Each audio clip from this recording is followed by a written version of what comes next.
Hi, my name's Paul Grogan, and in this gaming rules video I'm going to be teaching you how to play Yokohama, published by Tasty Minstrel Games. Yokohama was once just a sleepy fishing village on the coast of Japan, but at the beginning of the Meiji era it grew into the premier hub of trade in the country. In this game you will play a merchant of Yokohama, gaining fame through successful business ventures. You will roam the streets, collecting goods which can be used to fulfill orders with foreign powers. You can develop the city by establishing shops and trading houses, and visit the laboratory to develop new technologies, giving you a bonus during the game. Visit the customs house to deliver valuable imports, earn favour at the church, and use foreign agents to perform additional actions. There are many ways to score victory points in Yokohama, and the one who collects the most of these at the end of the game is declared the most famous merchant and wins the game.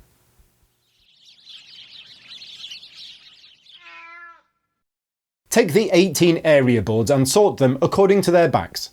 Depending on the number of players in the game, remove some of these from the game. So in a 2-player game, use only these boards. In a 3-player game, add in these ones, and in a 4-player game, use all of them. I'm going to be setting up a 3-player game, so I'm going to just remove these boards. Shuffle the boards and lay them out randomly in a pattern as shown in the rulebook. Place the score track above the area boards, and then take the appropriate management boards according to the number of players in the game. For a 3-player game, you'll need the church, customs, laboratory, port and docks. Place them next to the scoring track. If you were playing a 2-player game, block the spaces shown with the 2-player icon with a cube of a colour not in use in the game. Then shuffle the building site cards and place one of them face up on each of the area boards. These indicate the rewards that you'll get if you construct a building in this area. Do not place one on the canal, and then return any leftovers to the box. Shuffle all the 5 power tokens and place one of them face up on each of the area boards in the 5 space slot.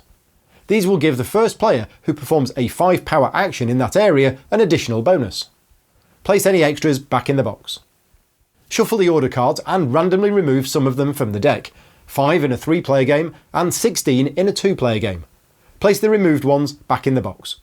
From this deck, fill the port and dock management display boards with face-up orders, and then deal 2 to each player. Before the game starts, you must choose which one of these 2 orders you want to keep in your hand, and you return the other one to the box. Shuffle the technology cards and place them in a face-down deck. From this, fill the laboratory management board, and if playing with 4 players, the research centre board too. Divide the achievement cards into A, B and C, and then take one random A card, a random B card and a random C card and place them onto the spaces on the bottom of the scoring track. These are extra opportunities for players to score points during the game. Return any cards not chosen to the box. Place the following components near the area boards: coins in denominations of 1 and 3, copper, silk, tea, fish and imports, and foreign agents, placing them face up, and the station token. Each player takes a warehouse in their chosen colour and fills it with assistants, shops and trading houses. You should have 8 assistants and 2 shops remaining. They start in front of you, along with your score marker and your president. During the game you can only use anything which is in front of you, which is known in the rulebook as in your hand. Anything in your warehouse is not yet yours, so you cannot use it until you take an action in the game to actually get things out of your warehouse and put them into your hand. You also start the game with 1 copper, silk, tea and fish, as well as 3 yen. The player who last visited Yokohama is the start player. They get the start player card and all other players get 1 additional yen. You're now ready to start playing. In Yokohama, the starting player takes the first turn and then play proceeds clockwise round the table with all players taking consecutive turns. This process repeats until one of the game end conditions is triggered, and at that point you finish the current round and then play 1 additional round. This ensures that all players have had the same number of turns in the game. You'll score points during the game, which will be recorded on the scoring track, and then there's end game scoring, which is shown on the bottom of your warehouse. On your turn you will perform 3 phases in order as shown here. Phases A and C are additional action phases, which I'm going to explain later on. So first, I'm going to talk about your main action phase, which is phase B. Your main action phase consists of 6 steps, which you must perform in order. Steps 4 and 5 are optional, but all others are mandatory. Step 1 is the placement step, and you have 2 options. You can either place 1 assistant in up to 3 different areas, or you can place 2 assistants to the same area. Now, there are some rules that you must follow when you're placing assistants. First, remember that you can only place assistants which are actually in your hand, i.e. not ones that are in your warehouse. You may not place assistants on the canal, but you can place assistants where your president is if they are on the board. And if you place an assistant into an area with another player's president, you must pay that player 1 yen for each assistant you place. Now, why do you want to be placing assistants into areas on the board? Well, this will become clear when I explain the next 2 steps. Step 2 is movement, and here you have 3 options.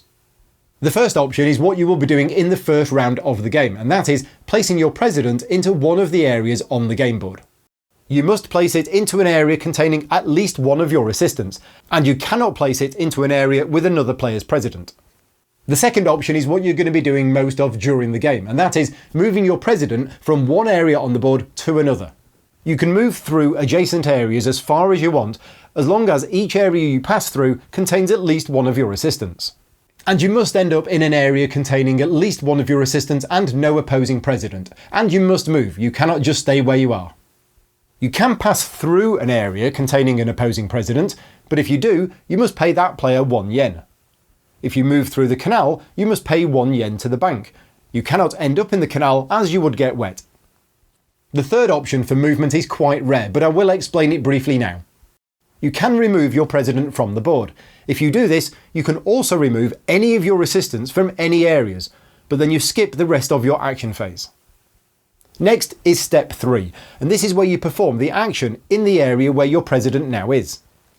First, you calculate how much power you've got in that area. Now, your president themselves is 1 power, every assistant you have there is also 1 power, and each building that you have there is an additional 1 power.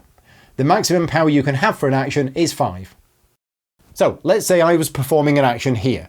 I have my president, 3 assistants, but I also have a shop and a trading house, which is 6 power in total, but it's capped at 5. I'll explain the different areas in the game later on, but for now, just know that the more power you have in an area, the better. Step 4 is optional, although you will always want to do it if you can. It simply means that if you have performed a 5 power action in an area, you get to take the 5 power token, and immediately receive the reward printed on it. You then flip the token face down in front of you, as it may be needed for something later in the game. Note that the 5 power token is now gone from that area, so the reward only goes to the first player who performs the 5 power action in each area. Step 5 is also optional. If you carried out a 4 or 5 power action, you may choose to construct a building in this area. Note that there's a building shape icon behind the 4 and the 5 numbers. This is a reminder that you need to have this amount of power in order to construct a building. There's 2 types of building in this game, shops and trading houses. You start the game with 2 shops, and you can buy more from your warehouse later in the game. You do not start the game with any trading houses, so you'll need to get one of them from your warehouse before you can construct it. If you choose to build a shop, place it on one of the 4 squares of the construction site and immediately receive the bonus printed on that square. Each player can only have 1 shop per area. If you build a trading house, place it on the rightmost space of the building site and get the reward. There can only be 1 trading house in total per area, but you can have both a shop and a trading house if you like. A trading house not only gets more points, but when any other player performs an action in that area, you get 1 yen from the bank. And finally, step 6. You must take back all assistants from the area which you carried out the action in, and then return them to your hand. Now, before I explain phases A and C of your turn, I'm going to go through the different areas in detail.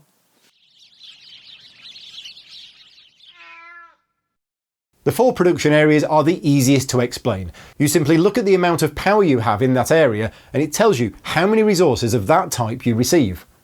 Tea and fish are the easiest resources to get, with silk being a bit harder and copper being the hardest of all. The bank is also very easy to explain. You get a number of yen equal to the power you have. Chinatown is the area where you can exchange resources for money and vice versa. Your power here indicates how many exchanges you can perform, and what counts as an exchange is shown on the board. You can buy or sell tea or fish for 1 yen, copper and silk for 2 yen, and you can also buy, but not sell, imports for 4 yen. Now, I mentioned earlier on that you can only use assistants, shops and trading houses if you have them in front of you and not the ones in your warehouse. Well, the employment agency is where you get more items from your warehouse. Your power here determines how many items you can take. Assistants are free, shops cost 2 yen, and trading houses cost between 4 and 7. For example, I have 4 power. I can take 3 items. I could take 2 assistants and 1 trading house. This would cost me 4 yen. The dock and the port work in exactly the same way. This is where you go to get more orders. The orders on display are classified as low, middle and high, and your power in the area determines which card you can take, but you can always take a lower one. So if you had 3 power here, you could take any of these 4 cards. You can also pay either 2 yen or 1 import to take a second card. You can only have a maximum of 3 unfulfilled orders in your hand. I'll explain more later on about how you actually go about fulfilling these orders. Note that you also get 3 victory points when you do a 5 power action here. After taking your orders, slide everything to the left and then refill with orders from the deck. If there are not enough orders to completely refill, the end of the game is triggered. The laboratory and research centres work in exactly the same way as each other. You look up how much power you have, and this gives you an industry value, the number in the cog. You can then boost this value by paying 2 yen or 1 import for each additional point of industry. And you then immediately spend that industry on buying a card from the appropriate management board.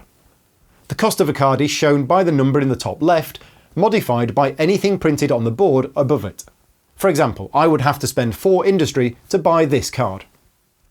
And also, starting with the 4th card that you purchase, and each one after that, you must spend an additional 2 yen or 1 import to buy that card. And you can never have 2 cards with the same title. Each technology card is placed face up in front of you and gives you a special ability for the entire game. There's also a flag on the card, which I'll explain later on. After taking a technology card, slide any remaining ones to the left and refill from the technology deck. At the church, you first look up how much power you have, and this determines your base faith value. You can then donate additional goods to gain extra faith, and each thing you donate gives you an extra 1 faith, but each donation must be of a different type. Once you have your total faith, you then place an assistant onto the church management board onto one of the available slots up to your faith value. For example, I have 3 power here. That gives me 3 faith. I then donate 1 tea and 1 silk to get 2 additional faith, which gives me 5 in total and allows me to place an assistant on this space. This gets me 4 victory points immediately and allows me to place one of my assistants into an area either from my hand or from another area. There can only be 1 assistant on each slot. Assistants on the church management board may be worth additional points at the end of the game. I'll explain this later on. The customs works in a similar way to the church, in that there's a management board onto which you'll place assistants. First look at how much power you have here, and this determines how many import goods you can discard. Then discard up to that many goods and place one of your assistants onto the customs management board and immediately receive the bonus shown. For example, if I have 5 power here, I can discard up to 4 import goods. However, if I only have 2 import goods, I can discard them both to place an assistant either here or here. Let's say I decide to place it here. I get 10 points and I can buy 1 item from my warehouse. And like the church, any assistants on the customs management board at the end of the game may be worth additional points.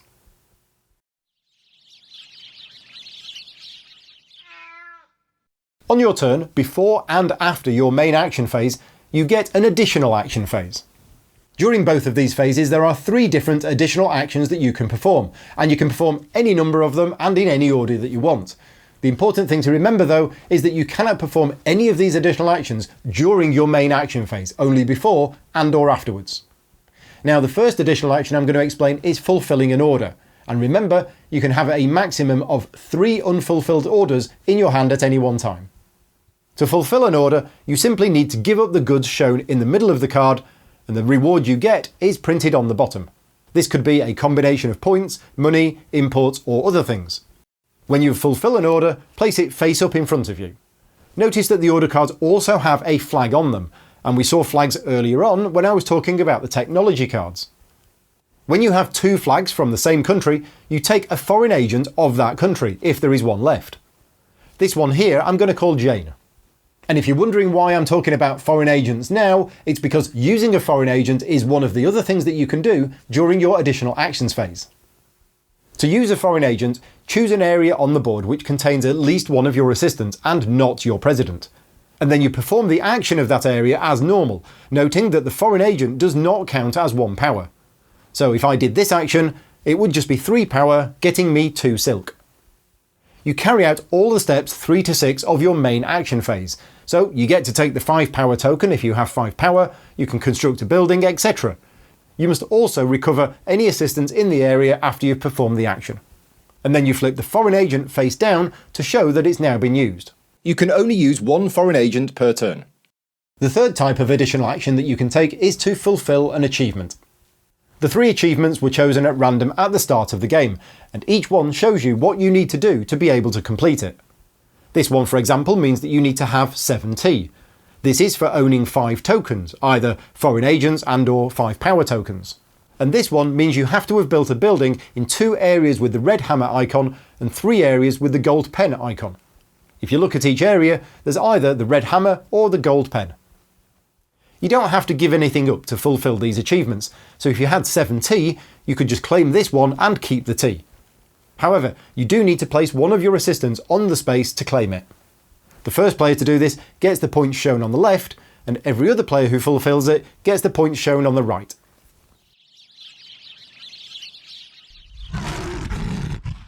The end of the game is when one of 4 things have happened. Either there are not enough orders left to refill the dock or port, or one player has built all of their shops or all of their trading houses into areas of the board. Or there are a certain number of assistants of all players in the church or the customs. The number of assistants that trigger the end of the game is shown on the management boards, and it's 5 in a 2 and 3 player game and 6 in a 4 player game. You play to the end of that round and then you play 1 additional round. The player to the right of the starting player will always take the last turn in the game. At the end of the game, points are scored as follows. Church bonus. The player with the most assistants in the church gets 6 points and second place gets 3. In the case of a tie, it's the player with the rightmost assistant that wins the tie. So in this case, blue would get 6 points and yellow would get 3. Customs bonus. This works in the same way as the church, but with a bonus of 8 points for first and 4 for second. So here, yellow would get 8 points and red 4. Technology bonus. Each player adds up the total industry value on all their technology cards. The one with the most industry gets 10 points. Second place gets 5. If tied, the player earliest in turn order wins the tie. Country bonus. Group the country symbols on your technology cards and completed orders into groups of different countries. Each set is then worth points depending on how many countries are in the set. For example, here I have a full set of 5 different ones, which is 12 points. I then also have another set of 3, which is 4 points, for a total of 16. The sole remaining British flag gets no points. And finally, you get 1 point for each unused foreign agent, 1 point for each import, 1 point for each 2 yen, rounded down, and 1 point for each 3 trade goods, rounded down. And the player with the most points is declared the most famous merchant of Yokohama and wins the game. I hope you found this video useful in learning how to play Yokohama. For more of my videos, please consider subscribing to my channel. And for more great games from Taste of Minstrel, please visit playtmg.com. Until next time, take care and thanks for watching.